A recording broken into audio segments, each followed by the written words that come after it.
November 6 Bihar లో assembly ఎన్నికలకు first phase polling date.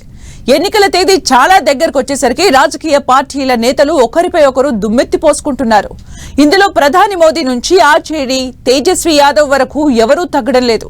దీనికి పక్క రాష్ట్రాల ముఖ్యమంత్రులు కూడా ప్రచారంలో దిగడంతో డైలాగ్ వార్ వేరే రేంజ్ కి చేరింది. ఆ వైనం మీరే చూడండి.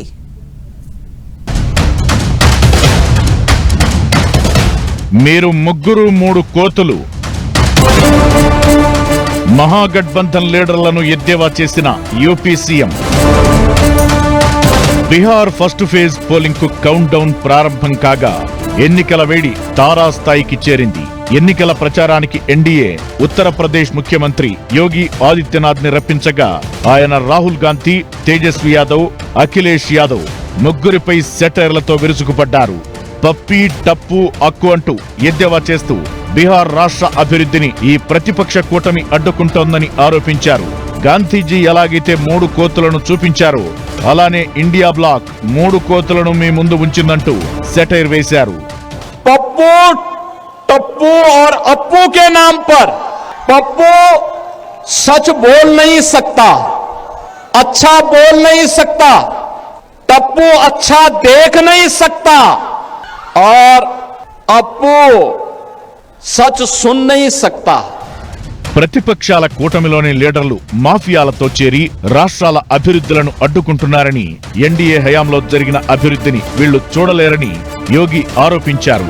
మరోవైపు ప్రధానమంత్రి మోదీ కూడా విపక్షాలది విధ్వంస కూటమి అంటూ విరుచుకుపడ్డారు. వారి డిక్షనరీలో కట్ట, క్రూరత్వం, అవినీతి అనే పదాలే తప్ప అభివృద్ధికి చోటు లేదంటూ ధ్వజమెత్తారు. సీఎం పోస్ట్ కోసం ఆర్జేడీ, కాంగ్రెస్ పోట్లాడుకుంటున్నాయంటూ చెప్పారాయన. आरजेडी और कांग्रेस को विकास की भाषा समझ ही नहीं आती है. आरजेडी और कांग्रेस इनकी डिक्शनरी में कट्टा, क्रूरता, कटुता, कुसंस्कार, कुशासन और करप्शन ऐसे ही शब्द भरे पड़े हैं. ప్రధానమంత్రి మోదీ విమర్శలకు కౌంటర్ ఇచ్చారు ఆర్జేడీ నేత తేజస్వి యాదవ్. ప్రధాని తన హోదాకు తగినట్టుగా మాట్లాడాలన్నారు.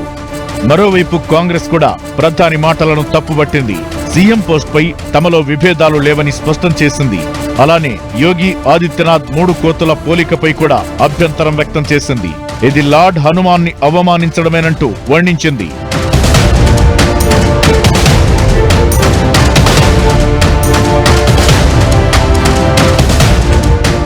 నవంబర్ 6న బీహారులోని 121 అసెంబ్లీ స్థానాలకు మొదటి దశ పోలింగ్ జరగనుంది.